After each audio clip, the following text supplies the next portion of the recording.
నమస్తే, welcome to our voice. నేను journalist నవత. మొత్తానికి అసెంబ్లీ ఎన్నికలలో ఘోర పరాజయం తర్వాత ఒక్కొక్కరుగా బీఆర్ఎస్ పార్టీ నాయకులు ప్రత్యామ్నాయంగా ఏ పార్టీలోకి వెళ్ళాలి అనే ఆలోచనలో ఉండడం, ఇప్పటికే చాలామంది జంపు జలానీలుగా మారడం చూసాము. మరికొద్ది రోజుల్లో దాదాపు ఒక 20 మంది ఎమ్మెల్యేలు కాంగ్రెస్లోకి రాబోతున్నారని జగ్గారెడ్డి వ్యాఖ్యలు చేయడం, అరే జగ్గారెడ్డి ఈ విషయాన్ని నాతో షేర్ చేసుకోలే, ఎవరు వాళ్ళు అన్నట్టుగా రేవంత్ రెడ్డి మాట్లాడటం రాష్ట్ర వ్యాప్తంగా హాట్ టాపిక్గా మారింది. ఇక లోక్సభ ఎన్నికలు రాబోతున్న వేళ ప్రజల్లో బీఆర్ఎస్ కి సంబంధించి పూర్తి వ్యతిరేకత వచ్చింది. కేటీఆర్ ఎవరి ముఖం అడ్డు పెట్టుకున్నా కూడా ఓట్లు పడవు. ఓ పక్క నుంచి జరుగుతున్న ఎంక్వైరీల నేపథ్యంలో ఎప్పుడు వీళ్ళు కటకటాల పాలవుతారో తెలియదు. దీపం ఉన్నాకనే ఇల్లు చక్కబెట్టుకోవాలి కాబట్టి ఇప్పుడే ఏదో ఒక పార్టీలోకి జంపు జలాని అయితే బాండు అని బీఆర్ఎస్ నాయకులు ప్రయత్నం చేస్తున్నారట. అయితే కొంతమంది బీజేపీ వైపు చూస్తుంటే మరి కొంతమంది ఇటు కాంగ్రెస్ వైపు చూస్తున్నారట. దీని నేపథ్యంలో ఒక ఆసక్తికరమైన ఆర్టికల్ పేపర్లో వచ్చింది. మాజీ మేయర్ జంప్ అవుతున్నారట కాంగ్రెస్లోకి. అది కూడా ఏ లెక్కన అంటే మల్కాజ్గిరి నుంచి ఎంపీ టికెట్ ఇస్తున్నారట. మల్కాజ్గిరికి సంబంధించి కాంగ్రెస్లో చాలా పోటీ ఉందని, ఎందుకంటే గతంలో మల్కాజ్గిరి నుంచి ఎంపీగా రేవంత్ రెడ్డి ఉన్నాడు కాబట్టి ఆ నేపథ్యంలో కొంత కాంగ్రెస్కి అక్కడ భూమి ఉండొచ్చు అని అనిపిస్తున్నా, కాంగ్రెస్ ఇటు హైదరాబాద్ సెగ్మెంట్ మొత్తం చూసుకుంటే ఎక్కడ గెలిచిన పాపాన లేదు కాబట్టి ఈ ప్లేస్ని ఎవరికి ఇచ్చినా ఏం కాదని సోనియాను మల్కాజ్గిరి నుంచి దించాలి అనుకున్నా, ఇప్పుడు సోనియా కుటుంబాన్ని, రాహుల్ కుటుంబాన్ని మొత్తం కూడా ఖమ్మం తీసుకెళ్లాలనుకుంటున్నారట. ఖమ్మం తీసుకెళ్లాలనుకునే విషయంలో చెక్ పెట్టడానికి మోదీ, అమిత్ షా కూడా ఒక వ్యూహాన్ని రచించారట. దాని గురించి నేను స్పెషల్ వీడియోలో చెప్తా. మనం ఇప్పుడు దీని గురించి మాట్లాడుకోవాల్సి వస్తే, గ్రేటర్ హైదరాబాద్ మాజీ మేయర్ కాంగ్రెస్లో చేరేందుకు రంగం సిద్ధమైంది.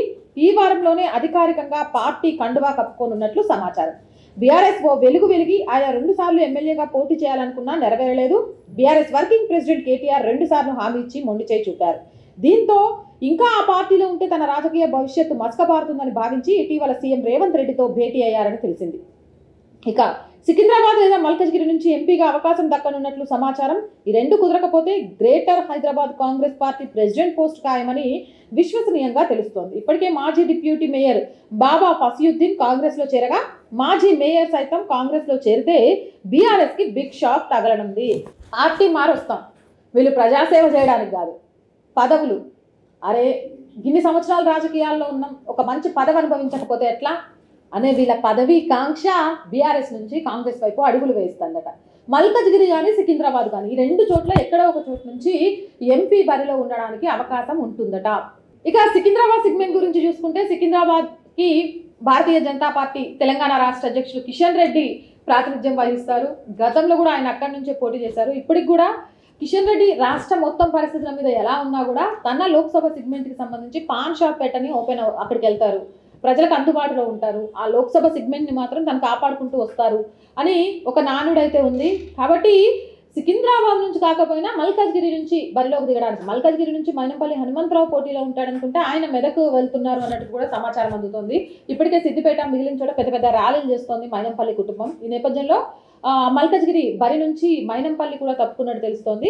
గతంలో బీఆర్ఎస్కి హైదరాబాద్ సెగ్మెంట్కి సంబంధించి కాస్త ఊపు తీసుకొచ్చింది మాత్రం మైనంపల్లి వాళ్ళే అని చెప్పొచ్చు చాలా క్లియర్గా. ఎందుకంటే మైనంపల్లిని హైదరాబాద్ డిస్ట్రిక్ట్ ప్రెసిడెంట్ చేసిన తర్వాతే అక్కడ కొంత బీఆర్ఎస్ ఊపందుకుంది.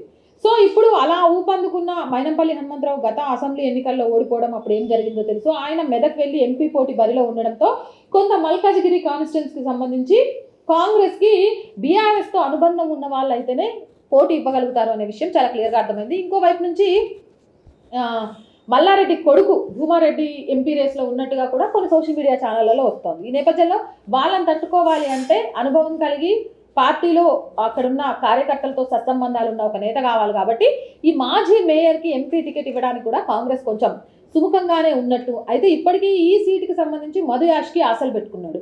మరి మధు యాష్కిని కాదని ఈయనకు సీట్ ఇస్తారా అనేది ప్రస్తుతం సస్పెండ్గా నడుస్తున్న మల్కాజ్గిరి ఎంపీ సీట్ని ఆశించి అయితే మాజీ మేయర్ కాంగ్రెస్ తీర్థం పుచ్చుకున్నట్టు సమాచారం అందుతుంది. ఇంతకు ఆ మాజీ మేయర్ ఎవరనేది మీకు అర్థమైతే కింద కామెంట్ సెక్షన్లో తెలియజేయండి. ఇలాంటి మోర్ వీడియోస్ కోసం మన ఛానల్ వెంటనే సబ్స్క్రైబ్ చేయండి. వీడియో నచ్చిందా లైక్ చేయండి, షేర్ చేయండి. అండ్ పక్కనే జాయిన్ అనే బటన్ కనిపిస్తుంది. 1 to 5 లెవెల్స్ ఏదో ఒక లెవెల్లో మన ఛానల్కి మీరంతా సపోర్ట్ చేయండి. స్క్రీన్ మీద మన ఛానల్ అకౌంట్ డీటెయిల్స్ కూడా ఉన్నాయి. మన ఛానల్ ఇంకొంత ఎప్పటికప్పుడు వార్తలు వెంటనే అందించాలంటే టెక్నికల్ పరంగా డెవలప్ అవ్వాల్సిన అవసరం ఉంది. దానికి మీ అందరి ఆర్థిక చేయూత అనేది చాలా అవసరం. అలానే ఒక ఆడపిల్లగా నేను పడుతున్న కష్టానికి మీరు చేయూతనందిస్తారని, ఛానల్ డెవలప్మెంట్లో మీ వంతు పాత్ర పోషిస్తారని మనస్ఫూర్తిగా ఆశిస్తున్నాను. Stay with us.